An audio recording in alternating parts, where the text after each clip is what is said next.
In my previous video, I gave all of you a history lesson about the space race, and how because of the space race and everyone wanting to go into space, there were a lot of cartoons about going into space, the most famous one of all being the Jetsons. But I also mentioned to you guys that Josie and the Pussycats went into space for like their second season slash sequel spin-off show. But what if I told you there was another show that took place in space and was a cartoon? Now hear me out here. What if you take an American family in a TV show? You know, they're a band, they sing, they're family, okay? What if you take that and you throw them into space? What do you get? You get the Partridge Family in space. The name of the cartoon is very long, so we're just gonna call it Partridge Family in Space. We're gonna call it that for now. But yep. For some reason, Hanna-Barbera sent the Partridge Family into space. Now, I know there's some of you out there who are going to be like, Amy, what's the Partridge Family, huh? What's the Partridge Family? I never heard of Partridge in a Pear Tree Family. Well, don't you worry. Don't you worry. I will tell you all about the Partridge Family, because the Partridge Family has a very famous person in it. Ladies and gentlemen, David Cassidy. Oh, wait, he's dead. David Cassidy, though. David Cassidy was in the Partridge Family, but he was not in this cartoon. Honestly, if it were me, if I were him, I'd say no too, and I won't even lie, I would say no. The Partridge Family is an American musical sitcom created by Bernard Slade, which was broadcasted in the United States from September 25th, 1970 to August 24th, 1974 on ABC. Yeah, right, not NBC this time. You would think. No, I'm kidding. They already had the Monkees. Oh wait, the Monkees ended that time. Okay, yeah. The series followed the career of a band formed by the titular family, including Shirley, Keith, Lori, and Danny, as well as their manager Reuben Kincaid. The family was loosely based on the real-life musical family The Cowsills, a popular band in the late 1960s and early 1970s. In the show's early development, the Cowsill children were considered by the producers, but because the Cowsills were not trained actors and were too old for the roles as scripted, Slade and Claver, is the other guy who helped with the show, or whatever, Bob Claver, who was executive producer, they abandoned that idea. Shirley Jones had already been signed as Mother Shirley Partridge and star of the show, with the producers insisting that Jones' casting in the role of Mrs. Partridge was not negotiable. So the pilot was then filmed in December of 1969. This unbroadcasted pilot differs from the pilot that was broadcast in 1970. You see, in the on-air pilot, Shirley's name is Connie, and she has a boyfriend who is played by David Cassidy's father, Jack Cassidy. And the family had a different address and lives in Ohio, which, okay, listen. I would not watch a show where they're in Ohio. I'm not gonna lie to you. If they were in Ohio, I don't want to get too deep into the history of the Partridge Family TV show, but I will say a bit more, which is that the show was very popular, but the fame took its toll on several, if not most, of the starring cast, particularly David Cassidy. I didn't even know about this, but in the midst of his rise to fame, Dave Cassidy felt, stifled by the show and trapped in the mass hysteria surrounding his every move. In May of 1972, he appeared nude on the cover of Rolling Stone magazine in a cropped Annie Leibovitz photo. He used the article to get away from his squeaky clean image. The article mentioned that Cassidy was riding around New York in the back of a car, stoned and drunk. Not only that, but shortly after the series ended, the scriptwriter Roberta Tatum launched a lawsuit against Screen Gems. Hey, fuck Screen Gems, am I right? Because they're always causing problems concerning the creation of the show. She claimed that she had submitted a similar premise to Screen Gems before 1970 called Baker's Half Dozen. The matter was resolved out of court, with Tatum receiving a reported $150,000 from Screen Gems. Holy shit, if I were her, I'd ask for more, because I hate Screen Gems. Hey, fuck you, Screen Gems. One more thing before we get into the cartoon. No members of the cast played any music on the show or the album's releases, and originally only Jones sang. Jones, like, who Jones? Shirley Jones. Okay, I see. Initially, all of the actors pretended to sing while listening to the recordings by session musicians who provide the real vocal and instrumental music contributed to the Partridge Family. But, as we all know, David Cassidy was the only one who could actually sing because he had his own music, and we all know David Cassidy's music and stuff like that. And since he could actually sing, he was allowed to record his own vocal parts. The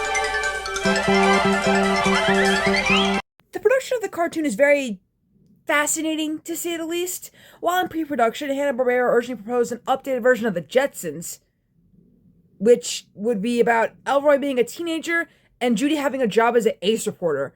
Now, bear in mind, this was before the Cursed movie. Just keep that in mind. CBS, under the leadership of Fred Silverman, discarded that idea and decided to make an animated version of the Partridge Family instead. Apparently, the Partridge Family had already been recurring characters in another Hanna-Barbera show, which is another Scooby-Doo knockoff, Goober and the Ghost Chasers. Goober and the Ghost Chasers. Okay. Oh.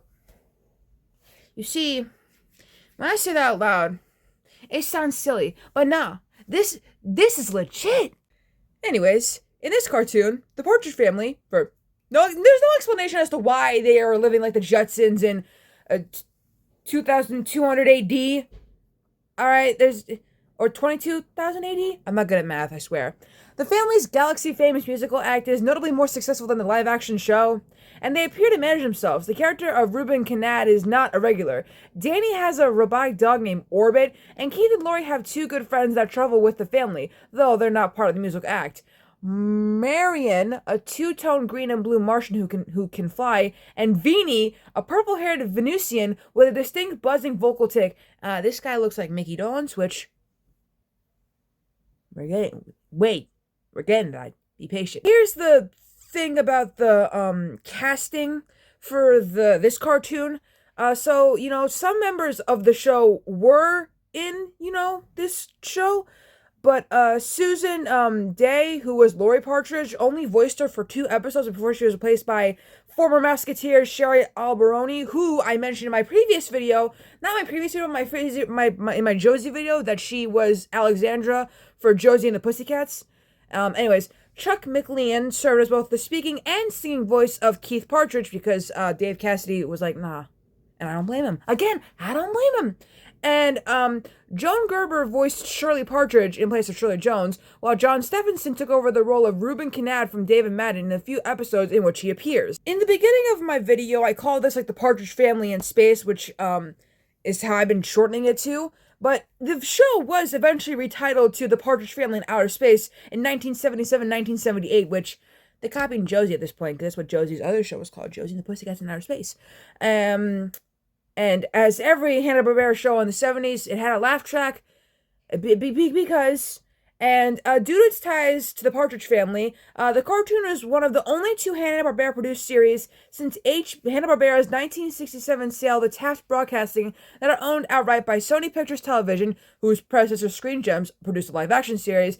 Genie, which is the animated spin-off of I Dream of Jeannie, is the other. The copyrights to both the animated series are currently being held by CPT Holdings. Interesting. Cities rising in the sky. Now, the home media is very short because in October of 2005, so I was like 1 year old, 2 restored episodes of the Partridge Family, space thing, My Son, the Spaceball Star, and Car Trouble were included as bonuses on the Partridge Family, the complete first season on the DVD side. And that's pretty much it, but you can watch the show on Daily Motion, because if it wasn't for that, I wouldn't have found out about the next segment. Freeway traffic jetting by, future's here for us to see. So, like last year, I made a video about all of the cartoons Mickey Dolenz voiced in, but that website has tricked me because I have missed some, and the one that I missed was the Partridge Family cartoon, because Mickey had various recurring roles in this series as one of his first voiceover roles. That's right, Mickey Dolenz is in this cartoon. I only managed to find, 2 he was in. The first episode, he's in it as, this magician, which is very funny, very ironic that he's, a magician, because Circus Boy, another reference to Circus Boy. And according to Wikipedia, he plays 2 other characters named Wonderful Wayne and Spotless Sam. I watched the Car Trouble episode, and that Spotless Sam guy did not sound like Mickey. So either Mickey's a really good voice actor, or he just wasn't in that episode, even though he's credited in that episode, but they spelled his name wrong. It was Mickey. He's not Mickey Mouse, he's Mickey Dolenz. What are you doing? I think it's kind of weird that the website I used to list all of Mickey's voice acting roles didn't mention the Partridge Family cartoon. Maybe because it's so hard to find this cartoon and that no one talks about it. Which, I feel like Partridge fans should at least mention it. That's not even mentioning if the monkeys had a comic book where they became superheroes. I mean, they already are superheroes, but I can't really think of a good example, I'm sorry. But yeah, I'm pretty much done talking about this, as I have more videos to make. The next one will be, once again, we're circling back to Josie, but this time we're talking about her spin-offs and spoofs and stuff like that. You know, we will be mentioning the live-action movie. Unfortunately, I will have to mention when she was on Riverdale. Oh my god, girl. The writers, they butchered her. I mean, she was a good character, but she was just in a shitty show. Nothing I can do about it. Should have gotten a Josie and the Pussycats live action show. Damn you! Damn you all! Damn you! But thanks for watching. Make sure to like, comment, and subscribe, and be notified, turn on post notifications, because I will be making a video soon that I've always wanted to make, and I didn't know if I ever should. I've never really seen a video about this, and I sometimes watch a lot of, like, anime and, like, manga video essays, and no one's talked about this. And I can't believe I'm gonna be talking about it. But it's basically like a video with 2 subjects in it, like 2 topics and stuff. But I can't really give away much because I'm not up to it yet, because there's other things I want to review. So I can't really give away any clues as to what I'm doing. I just am going to leave it at that. I'm making a big video, and it's gonna include 2 topics in it, and stuff like that. It's anime and music, but that's all I can say. You're probably gonna be brainstorming about every single, manga or anime with music in it, but I'll tell you one thing. To my knowledge, what I'm talking about is not an anime yet. And I would assume, oh wait, no, it's not an anime yet. It's not an anime yet. Wish it was. It's just a manga for now. I think it's not an anime because of, and this is a big clue, licensing when it comes to music. That is all I'll say. That is all I'll say, and I'll leave it at that. So, like, comment, and subscribe to all the YouTube things as I mentioned. Turn on post notifications. I'll see you notified for all my videos, and I'll see you all in my 3rd Josie and the Pussycats video. And I promise you, I'll stop talking about her when I'm done with that video. It's 2200 AD.